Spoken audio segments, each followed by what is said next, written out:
한 두 가지 정도 이야기를 드리면서 말씀을 시작하려고 하는데요. 한 가지 이야기는 성경의 이야기입니다.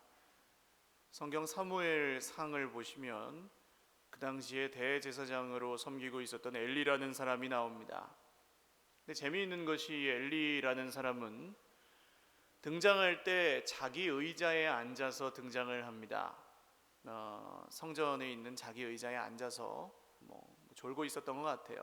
근데 한 여인이 와서 기도를 하니까 그 기도 소리가 너무 간절하니까 옆에 가서 술 취했으면 집에 가세요 하고 이야기하는 그런 사람이었습니다. 그렇게 시간이 지나다가 그 엘리 제사장의 아들들이 하나님이 보시기에 합당하지 않은 그런 일들을 했습니다. 그래서 벌을 받아서 전장에서 패배하고 그만 목숨을 잃고 말았는데, 그 소식을 갖고 오는 전령이 그 소식을 전했을 때 엘리는 역시 길가 자기 자리에 앉아서 그 소식을 듣고 뒤로 넘어져서 세상을 떠나고 말았습니다. 자리에 앉아서 나타났다가 자리에 앉아서 끝난 사람이 엘리 제사장이라는 사람이었습니다. 우리 인생에는 우리가 지켜야 될 자리가 있고 또 떠나야 될 자리도 있는 것 같습니다. 중요하지요. 자리는 어떤 자리든 내가 가지고 있는 땅일 수도 있고 집일 수도 있고 어떤 내가 차지하고 있는 위치나 명예일 수도 있고 사람마다 다르겠습니다만 그 자리가 다 중요하지만 우리가 때로는 지켜야 되기도 하고 또 떠나야 하기도 합니다. 두 번째 이야기는 이번 한 주간 우리의 가장 큰 관심사였던 탄핵 정국이죠. 여러분, 태극기냐 촛불이냐 이렇게 나누는 것은 의미가 없습니다. 이제는 모든 상처 입은 분들이 정말 회복할 수 있도록 나라와 민족을 위해 기도하시고 또 하나님의 의의 통치가 회복될 수 있도록 기도해 주시기를 바랍니다. 그리고 잘못된 것들은 바로잡게 해달라고 기도를 하고 또 잘하고 있는 것들은 더 드러날 수 있게 해달라고 그렇게 기도하시면 돼요. 어떤 이념으로 대립하는 그런 시대는 이제 지나가고 있는 것 같아요. 그런데 역시 이것도 자리의 문제였죠. 한 TV 시사 프로그램에서 논객 한 분이 한 이야기가 제 가슴에 깊이 박혀서 아직까지 기억이 나는데, 자리가 사람을 만드는 게 아니고 자리는 사람을 보여준다는 얘기였습니다. 그 자리에 갔을 때 그 사람이 어떤 사람인지가 드러난다는 얘기예요. 우리가 지금 차지하고 있는 자리에서 우리는 어떤 사람입니까? 어떤 사람으로 드러나고 있습니까? 오늘 예수님은 우리가 떠나야 할 자리에 대해서, 벗어나야 될 자리에 대해서 우리에게 좀 교훈하고 계시는데요. 첫 번째로 먼저 우리는 이 거짓된 세상 소망으로부터 벗어나야 됩니다. 오늘 이 성경에 나오는 예루살렘이라는 도시에는 베데스다 연못이라는 연못이 있었는데, 여기에는 수많은 병제들이 기다리고 있었습니다. 주변에서. 왜냐하면 전설 따라 삼천리에 나올 만한 이야기인데, 하늘에서 천사가 내려와가지고, 보이지 않았겠죠 물론, 천사가 내려와서 물을 건드리면 그 물이 움직이고 있을 때 제일 먼저 물에 들어가는 사람이 병이 낫는다는 전설이 있었어요. 이게 진짜 나았는지는 잘 모르겠습니다. 성경에는 그렇다고는 써 있는데, 자세히 보면은 사절이 이 괄호 안에 들어있어요. 괄호 안에 들어있는 얘기는 뭐냐 하면, 옛날에는 성경이 손으로 썼기 때문에 지금 인쇄해서 이렇게 찍어내는 것처럼 다 똑같지 않았어요. 손으로 쓰다 보면은 점을 잘못 찍거나 혹은 이 쓰는 사람이 이건 좀 더 이렇게 해야 이해가 가겠는데 하고 첨가한 그런 구절들이 간혹 있습니다. 간혹. 그러니까 이제 성경이 지금 한 100개 발견이 됐다 그러면 그 중에 한 90개는 이렇게 적혀 있고 10개는 약간 다르게 적혀 있으면은 여기다가는 90개에 속한 걸 적는 거예요. 근데 한 60개가 적혀 있고 40개에 적혀 있다 그러면 이런 식으로 괄호로 표시하는 경우도 있었습니다. 근데 뭐 내용상에 큰 적은 없어요. 괄호 안에 들어있는 얘기를 오늘 그냥 그야말로 괄호 안에 진짜로 그 병이 나았을까? 진짜로 천사가 내려왔을까? 그런 걸 고민하실 필요가 없다는 얘기입니다. 괄호 안에 두시면 되겠고요. 어쨌든 이 이야기를 믿는 사람들이 그 주변에 기다리고 있었는데 그 사람들 중에 38년 동안 병을 앓고 있는 사람이 한 명 있었습니다. 근데 예수님이 그 사람에게 찾아가셔서 그 사람에게 물으셨습니다. 6절 말씀을 같이 읽죠. 시작. 예수께서 그 누운 것을 보시고 병이 벌써 오래된 줄 아시고 이르시되 네가 낫고자 하느냐. 아멘. 예수님 되게 재밌으신 분인 것 같아요. 무슨 병인지 모르겠지만 38년 정도 병을 앓고 있는 사람이 있는데 이게 할 질문입니까? 보면 모르시냐고요. 당연히 낫고 싶죠. 근데 네가 낫고자 하느냐 이렇게 물으시잖아요. 그런데 이 질문은 예수님 농담이 아닙니다. 예수님은 필요 없는 말씀은 하지 않으시는 분이죠. 우리가 이 사람의 대답을 들어보면 예수님이 왜 이렇게 물으셨는지를 알 수가 있는데요. 7절을 같이 읽겠습니다. 시작. 병자가 대답하되 주여 물이 움직일 때에 나를 못에 넣어주는 사람이 없어 내가 가는 동안에 다른 사람이 먼저 내려가나이다. 아멘. 자, 상식적으로 믿음 말고 상식적으로 대답하시면 돼요. 네가 낫고자 하느냐라고 물으면은 뭐라고 대답을 해야 정상입니까? 예, 낫고 싶습니다. 그래야 정상이죠. Yes, no question이잖아요. 지금 낫고 싶으냐 아니냐 이렇게 물어봤으니까 네, 낫고 싶습니다. 그래야 정상이에요. 근데 이 사람은 네, 낫고 싶다는 대답은 하지 않습니다. 그리고 엉뚱한 이야기를 늘어놓죠. 진짜 낫고 싶은 건지 자기도 헷갈리는 상황인 거예요. 지금 이 사람이 품고 있는 소망이 헛된 소망입니다.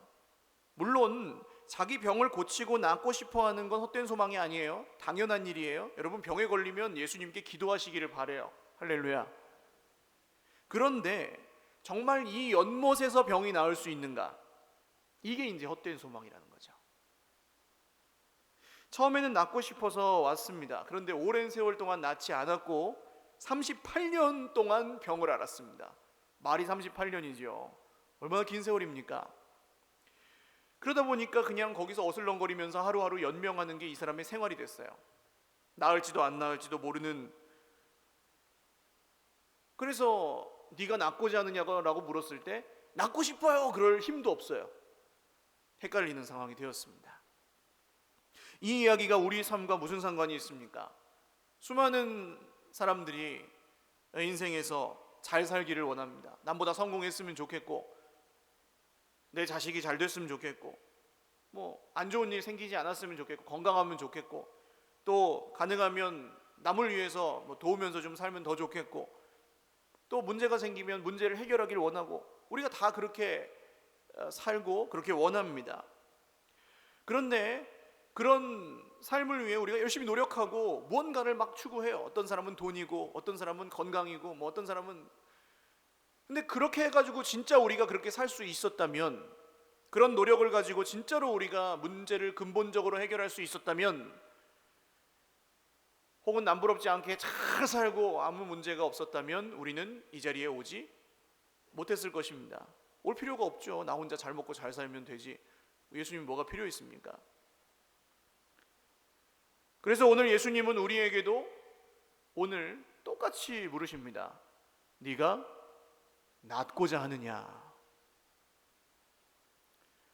이 세상에 수많은 거짓되고 헛된 소망 가운데 결코 내 인생을 진짜로 채워줄 수 없는 그런 거짓되고 헛된 것들에 목을 매달고 살아가던 그 인생에서 돌이켜 참된 것을 따르고 참된 것을 얻고 정말 하나님의 생명을 얻는 그런 사람이 되고 싶으냐라고 물으십니다.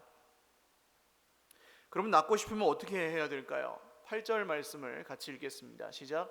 예수께서 이르시되 일어나 네 자리를 들고 걸어가라 하시니. 아멘. 자리를 들고 걸어가야 됩니다. 이 자리는 뭐냐 하면은 자기가 맡아놓은 자리예요. 침상이었습니다. 연못에 움직이면은 제일 먼저 뛰어들어가야 되니까 앞자리 맡고 있었다고요, 이 사람이. 근데 그 자리를 걷어서 떠나야 됩니다. 이제 정말로 낫고 싶다면 그 자리를 떠나서 누구를 따라야 되는가? 우리가 그 답을 스스로 다 알고 있다고 생각하지만 정작 그 자리를 떠날 생각은 하지 않을 때가 너무 많다는 거예요. 사랑하는 여러분, 거짓된 소망, 세상의 헛된 소망의 자리에서는 떠나실 수 있기를 주님의 이름으로 축원합니다. 해결이 안 되는데 그 자리에 가만히 있으면 나만 손해예요. 세상에 있는 소망들은 아무리 좋은 것이라 해도 우리 인생의 목적이 될 수는 없습니다. 돈이 많아져도 여러분 더 많아지고 싶잖아요. 아무리 건강해도 언젠가 뭐가 그게 어떻게 무너질지 모르는 거예요. 목적은 아니라는 거죠. 근데 우리가 실수하는 것이 어떻게 드러나냐 하면 많은 분들이 자녀들에게 가르칠 때 세상에서 성공하라고 가르치지 않습니까? 물론 성공해야죠. 그러나 부모보다 고생을 더하냐 덜하냐 이런 거 별로 중요하지 않습니다. 고생을 하더라도 의미 있게 고생을 하면 잘 사는 거예요. 조금 힘들더라도 정말 따라가야 될 분을 만난다면 그걸로 충분합니다. 그러니까 제가 어제도 결혼한 커플이 하나 있는데 많이 드리는 말씀이, 이 사위감 며느리감을 보실 때 300만 원을 버는지 500만 원을 버는지 이런 거 너무 신경 안 쓰셔도 돼요. 그 차이가 현실적으로는 체감이 되긴 되겠지만 500만 원을 벌어도 1000만 원 쓰는 사람하고 결혼하면은 그게 무슨 소용이 있냐고요. 결국 사람이 문제입니다. 그래서 내가 버티고 있는 그 자리, 내가 고집하고 있는 그 헛된 소망의 자리에서 지금까지 낫지 않았다면, 지금까지 해결이 안 됐다면 이제는 그 자리를 떠나야 됩니다.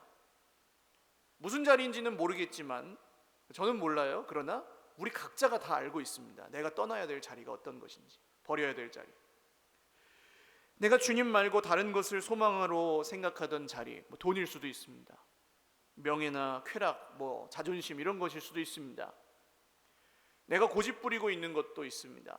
심지어는 내 자식이나 배우자에 대한 어떤 기대가 그 자체로 악한 것은 아니지만 헛된 소망이 되어서 우리를 힘들게 만들 때도 있습니다. 오늘 이 말씀 가운데 내가 떨치고 일어나서 떠나야 될 헛된 소망의 자리를 생각나게 하신다면 실제로 일어나 떠나시는 은혜가 있으시기를 주님의 이름으로 축원합니다. 두 번째는 헛된 계산과 핑계의 자리에서 벗어나야 됩니다. 오늘 예수님이 네가 낫고자 하느냐 하고 물으셨을 때 이 사람이 어떻게 대답했죠? 다시 7절 말씀을 같이 읽어보겠습니다. 시작. 병자가 대답하되 주여 물이 움직일 때에 나를 못에 넣어주는 사람이 없어 내가 가는 동안에 다른 사람이 먼저 내려가나이다. 아멘. 자, 이런 뜻이죠. 전설에 따르면 내가 1번으로 들어가야 되는데 누가 나를 넣어주질 않아서 낫지를 못한다는 거예요. 사실입니까? 이분에겐 지금 사실이겠죠. 그러나 이분이 믿는 하나님이 정말 성경의 하나님이라면 이 말은 잘못된 이야기입니다. 핑계에 불과합니다. 왜냐하면 이 사람의 병이 진짜로 하나님의 뜻대로라면 나을 병인데 사람이 업어다 주질 않아서 평생 못 낫는 거라면 누가 더 센 거예요? 하나님이 세요? 사람이 세요? 그런 겁니다. 사랑하는 여러분, 하나님이 하시고자 하면 1등으로 들어가든 꼴등으로 들어가든 낫게 하시는 줄 믿으시기를 바랍니다. 하나님 그런 분이에요. 그러니까 이 말은 그냥 핑계에 불과합니다. 근데 왜 이 사람이 이런 고백을 합니까? 왜 이런 핑계를 대고 있습니까? 하나님이 어떤 분이신지를 모르기 때문이에요. 잘 알지 못해요. 하나님이 누구신지를 모르면 핑계만 대는 인생이 됩니다. 사람이 업어다 주지를 않아서 누구 때문에 돈 때문에 형편이 안 되고 바쁘고 중요한 게 많고 저 사람 하는 것도 해야 되고 이것도 하고 저것도 하고 그것도 해야 되고 이렇게 핑계만 대다가 지금 38년이 간 거예요, 이 사람이. 그런데 오늘 그런 인생에 누가 찾아오셨습니까? 예수님이 찾아오셨습니다. 할렐루야. 예수님이 왜 복음이에요? 예수님이 정말 이 핑계와 계산에 사로잡혀 있던 우리 인생 가운데 찾아오시면 그 모든 핑계와 계산이 무너지고, 할렐루야, 하나님이 살아계신 것과 지금도 우리와 함께 하시는 것과 우리에게 역사하시는 것을 볼 수 있게 하여 주시기 때문입니다. 이게 무엇입니까? 믿음이죠. 우리가 예수님에 대해서 듣고 내가 예수님을 믿습니다, 이렇게 말하는 건 구원의 시작입니다. 그러나 그게 전부가 아니에요. 하나님은 우리의 평생에 걸쳐서 우리 인생에 진짜로 하나님이 우리가 입술로 고백한 예수님에 대한 믿음이 진짜로 우리 인생에 일어나는 것을 경험하게 해주십니다. 할렐루야.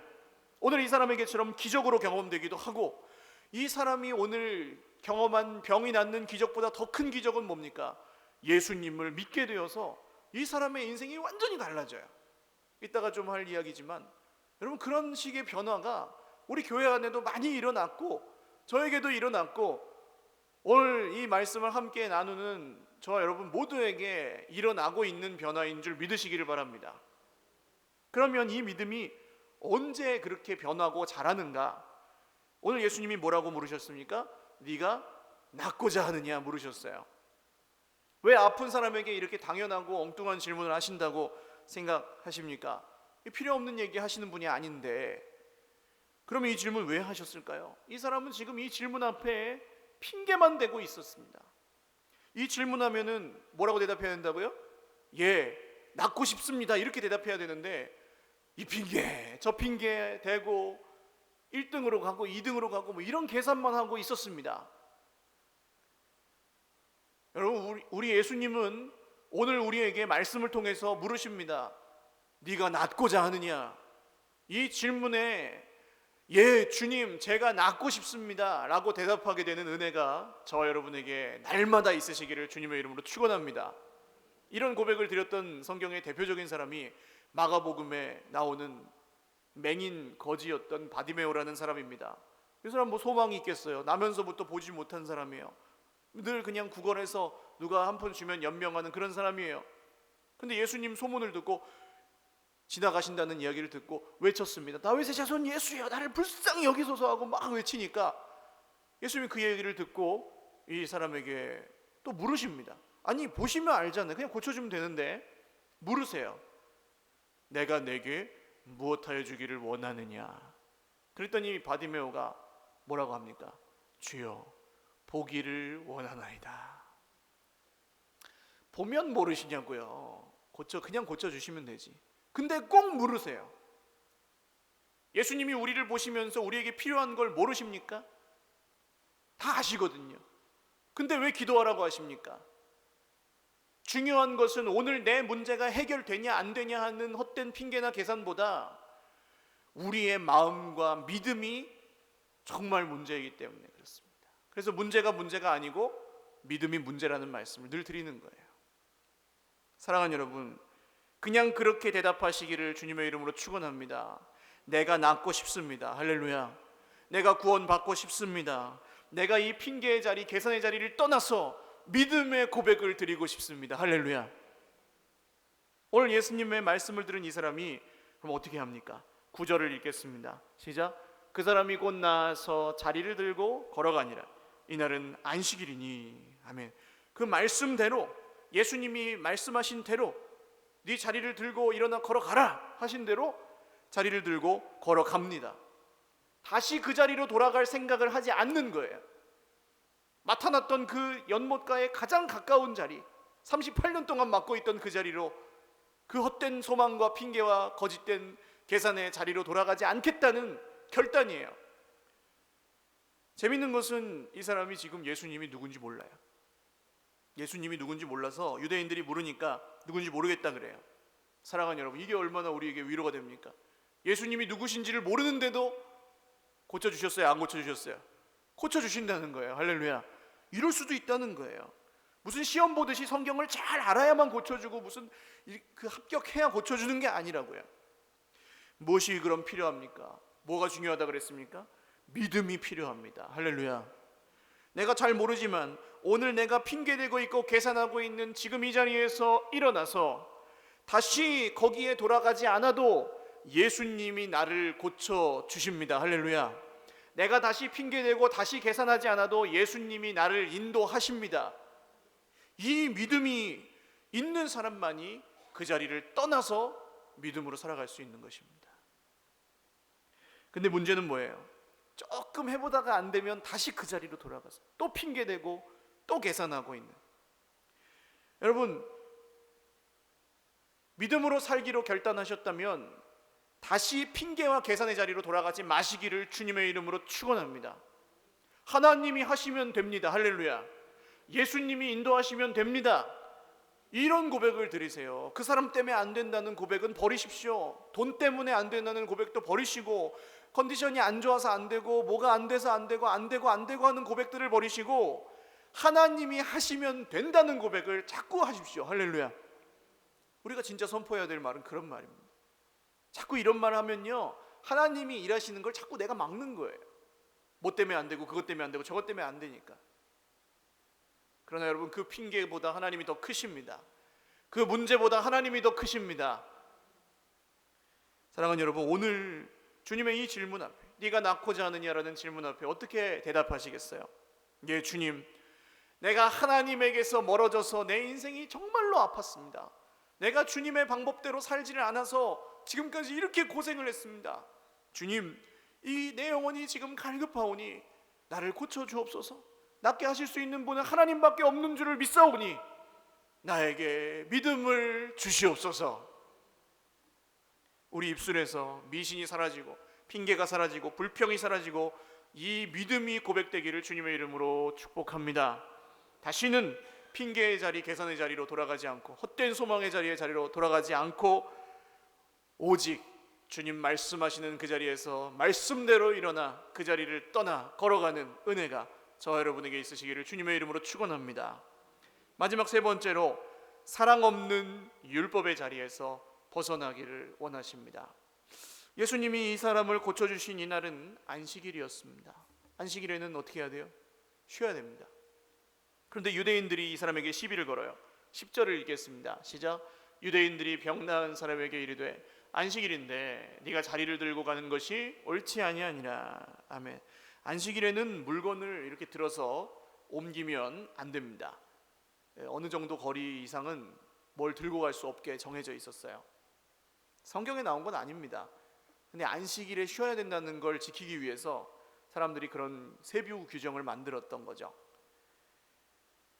근데 원래 하나님이 그렇게 하라고 율법을 주셨겠습니까? 그거 안 지키는 사람 쥐잡듯이 잡아가지고 죽이라고 율법을 주셨을까요? 그러면 이상하잖아요. 목적이 그게 아니거든요. 전에 안식일에 대한 설명을 드렸죠. 오늘 다 드릴 수는 없지만 안식일은 뭐라고 했습니까? 그냥 단순히 쉬는 게 문제가 아니라 내가 하루를 쉬어도, 내가 일하지 않아도 하나님이 내 인생을 책임져 주신다는 걸 믿는 사람만 이 말씀대로 안식할 수 있는 거예요. 그러니까 일을 했냐 안 했냐 문제가 아니라 마음의 문제라고요. 믿음의 문제. 그런데 오늘 상식적으로 생각을 해도 여러분, 38년 동안이나 병을 앓던 사람이 나았어요. 할렐루야. 그러면 나랑 내 가족이 아니고 나랑 잘 모르는 사람이어도 그렇게 나음을 입었다 그러면은 어떻게 해야 정상입니까? 뭐라고 해야 정상이에요? 믿음 없는 사람이라도 축하합니다. 38년 동안 병을 앓다가 나았으면 축하를 받고 그 병을 낫게 해주신 하나님께 찬송을 올려야 정상 아니에요? 근데 뭐라고 합니까? 안식일에 왜 자리를 들고 걸어가냐고 핀잔을 주고 있어요. 정상이 아니에요. 비슷한 얘기가 마가복음에 또 나와요. 어떤 귀신 들린 사람이 있었는데 밤낮으로 소리를 지르고 힘이 얼마나 센지 쇠사슬로 다 묶어놓고 집에 못 살아요. 무덤 사이에 가갖고 무덤에서 살아요. 귀신에 붙들려가지고. 근데 그 귀신이 한 마리가 아니고 수천 마리예요. 그래서 귀신의 이름이 군대였습니다. 예수님이 딱 가니까 이 귀신이 예수님 알아보고 우리가 돼지 떼한테 들어가게 해달라고 구합니다. 물론 귀신들은 이제 예수님이 하시는 일을 방해하기 위해서 돼지 떼한테 들어간다고 했겠죠.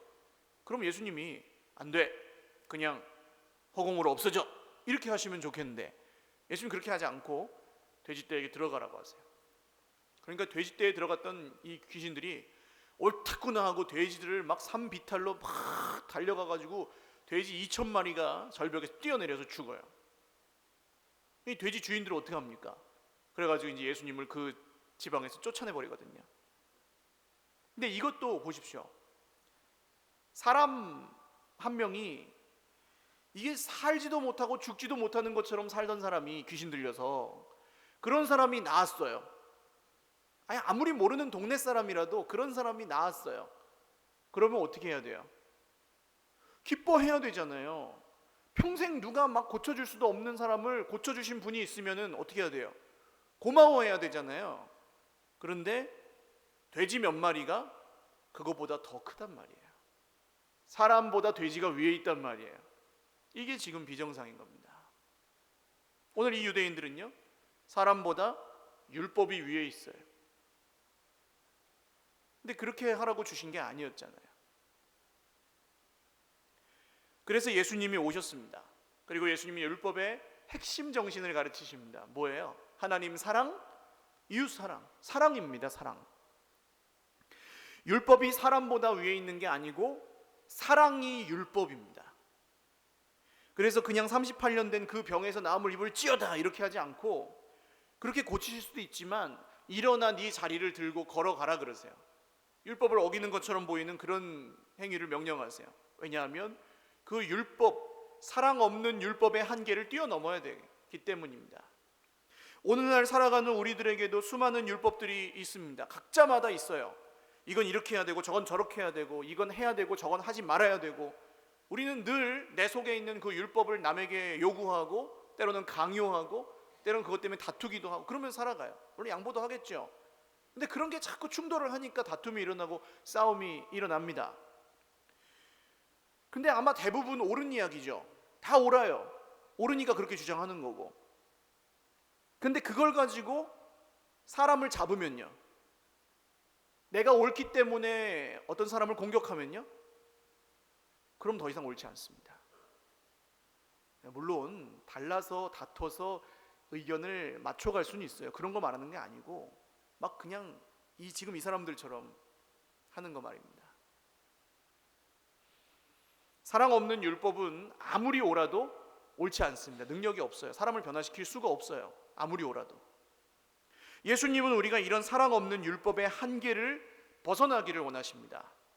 나의 옳고 그름보다 더 중요한 하나님의 사랑을 알기를 원하십니다.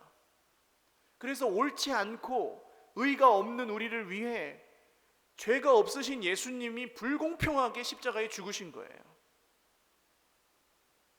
예수님이 짠 하고 고쳐주시고 사람들이 와 그러면 더 많은 사람들이 믿었을 것 같은데 그렇게 하지 않으십니다. 고쳐주시고 그냥 사라지셔요. 그래서 이 고침받은 사람이 예수님 누구신지도 잘 몰라요. 근데 나중에 어떻게 변하는지 보십시오. 14절과 15절 읽겠습니다. 시작. 그 후에 예수께서 성전에서 그 사람을 만나 이르시되 보라 네가 나았으니 더 심한 것이 생기지 않게 다시는 죄를 범하지 말라 하시니 그 사람이 유대인들에게 가서 자기를 고친 이는 예수라 하니라. 아멘. 예수님이 이 사람 다시 만나셨어요. 그리고 네가 나았으니 다시는 죄를 범하지 마라 이렇게 권면하세요. 그랬더니 이 사람이 자기에게 물었던 유대인들을 찾아가서 굳이 나를 고쳐주신 분 예수님입니다 하고 얘기를 해요. 이거 예수님이 시켰어요? 아닙니다. 굳이 그렇게 얘기해야 돼요? 안 해도 돼요. 그냥 집에 가서 병 나았다 신난다 하고 자기 마음대로 살면 돼요.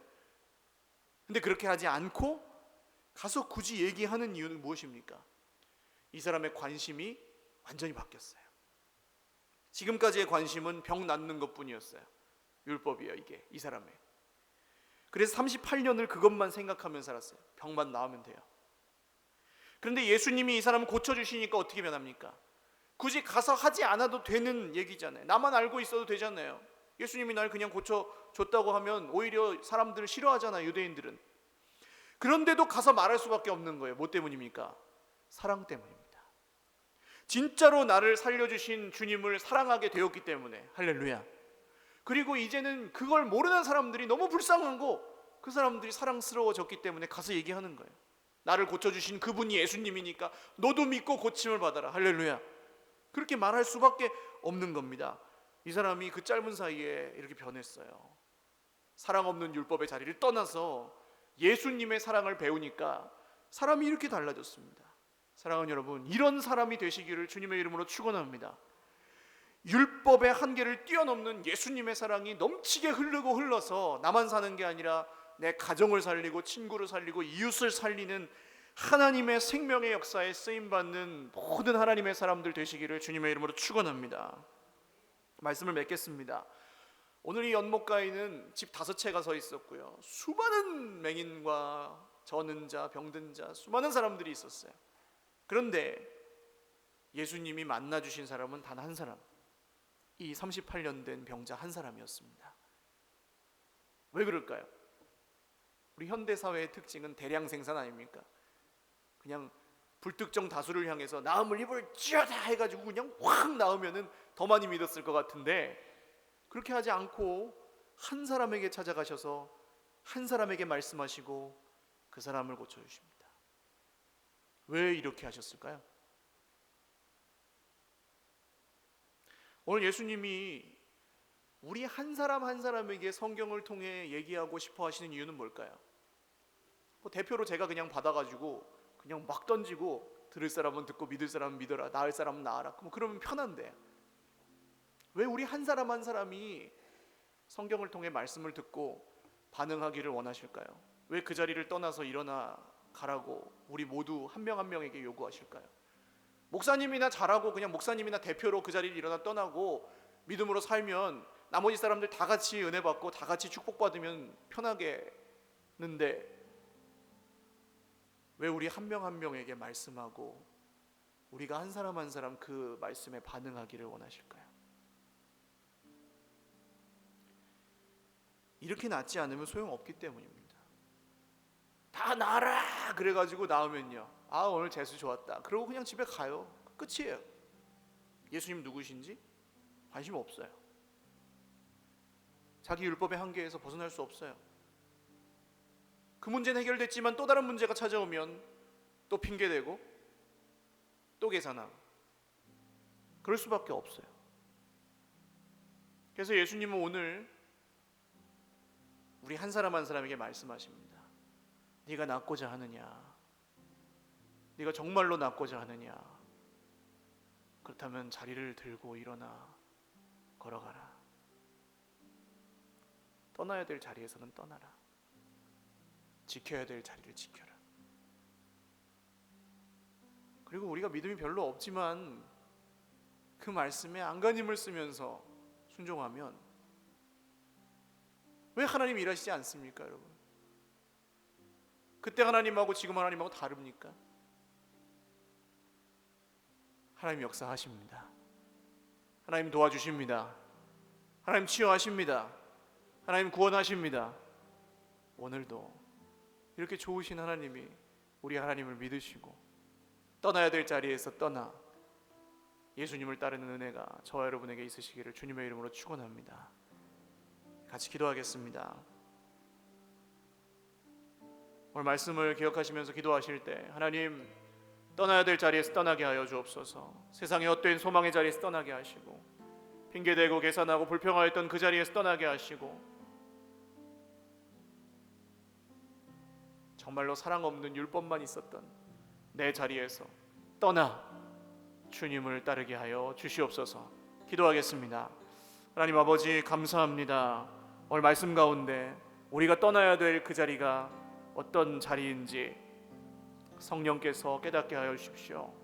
사람이 설명하는 것은 한계가 있고 제가 인간의 말로 부족하게 전했습니다. 그러나 주님, 이 말씀이 한 사람 한 사람에게 마음밭에 심겨질 때에 심는 이나 물주이냐 아무것도 아니로되 자라게 하시는 분 하나님이시오니 주님의 말씀이 싹을 틔우고 열매를 맺어서 정말 떠나야 될 자리를 떠나고 집착하지 말아야 할 그 자리에 집착하지 않는, 그리고 떠났다면 이제는 뒤돌아보지 않는, 믿음으로 살기로 결단하였다면 다시 핑계대고 다시 계산하지 않는 그런 위대한 결단이 오늘 말씀을 듣고 반응하고 순종하는 모든 하나님의 백성들에게 있게 하여 주십시오. 하나님, 알면서도 떠나지 못하고 있습니다.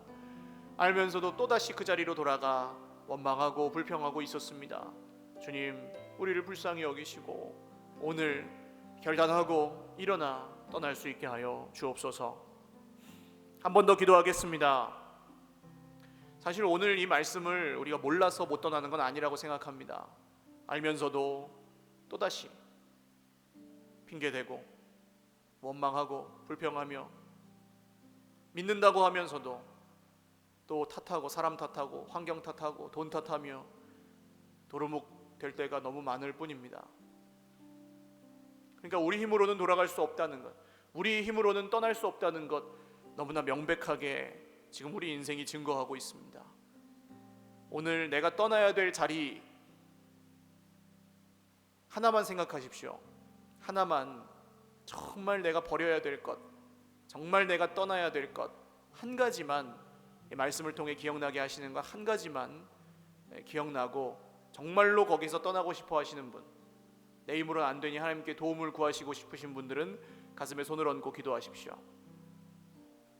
그리고 간구하십시오. 주님, 내 힘으로 안 돼서 38년 동안 병을 앓고 있었던 이 사람과 같이 나도 오늘 이렇게 아프고 힘이 듭니다. 그런데 오늘 나에게 네가 낫고자 하느냐 물으시니 더 이상 핑계대지 않고 주님, 내가 낫고 싶습니다. 주님, 내가 낫고 싶습니다. 주님, 내가 살고 싶습니다. 주님, 내가 일어나고 싶습니다. 솔직하게 고백하며 기도하오니 주여, 주여, 그 자리에서 떠날 수 있도록 우리를 도와 주시옵소서. 다시 한번 기도하겠습니다. 하나님 아버지, 떠나야 될 자리에서 떠나는 은혜를 주시옵소서. 버려야 될 자리를 버리는 은혜를 주시옵소서. 집착하지 말아야 될 것에 집착하고 정말로 버티지 말아야 될 곳에서 버티는 인생이 아니라 주님 앞에, 말씀 앞에 순복하여 버려야 될 것을 버리기를 원합니다. 욕심을 버리기를 원합니다. 하나님, 자존심을 버리기를 원합니다. 주님, 미움을 버리고 분노를 버리기를 원합니다. 주님, 음란과 정욕과 쾌락을 버리기를 원합니다. 주님, 이 세상에 내가 포기하지 않고 주님보다 더 소망하고 사랑하던 그것을 버리기를 소망합니다. 주님, 그 자리에서 떠나서 이제는 믿음으로 선포하며 고백하며 살아갈 때 그 인생 절대 힘들지 않고 하나님의 치유와 회복과 기적이 넘치는 인생 되게 하실 줄을 믿사오니 오늘 믿음으로 선포하며 고백하는 모든 백성들에게 그것을 깨닫게 하여 주시고 이 우리의 연약한 손 위에 주님의 피 묻은 손을 얹어주셔서 하나님이 하나님이심을 보게 하여 주시옵소서. 예수는 그리스도라고 증거하는 입술들로 변하게 하여 주시옵소서. 참 좋으신 하나님 아버지, 감사합니다. 말씀을 듣고 반응하겠습니다. 일어나야 될 자리에서 일어나서 떠나겠습니다. 버려야 될 것을 버리겠습니다. 끊어야 될 것을 끊겠습니다. 계속해서 핑계대고 미루었던 것을 오늘 결단하고 나아가겠습니다. 주님, 도와주시옵소서. 자신이 없습니다. 도루묵 될까 두려워서 시작도 못하고 있습니다. 우리를 불쌍히 여겨주시고 그 자리에서 일어나 네 자리를 들고 걸어가라는 주님의 말씀에 네가 낫고자 하느냐, 네가 정말로 낫고자 하느냐 하는 주님의 물음에 예 주님, 낫고 싶습니다. 살고 싶습니다.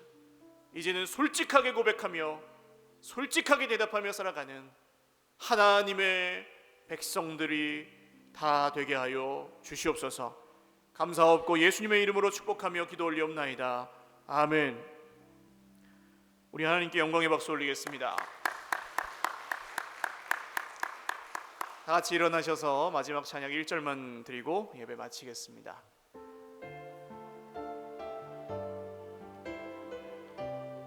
이 땅의 동과 남과 부, 이 땅의 동과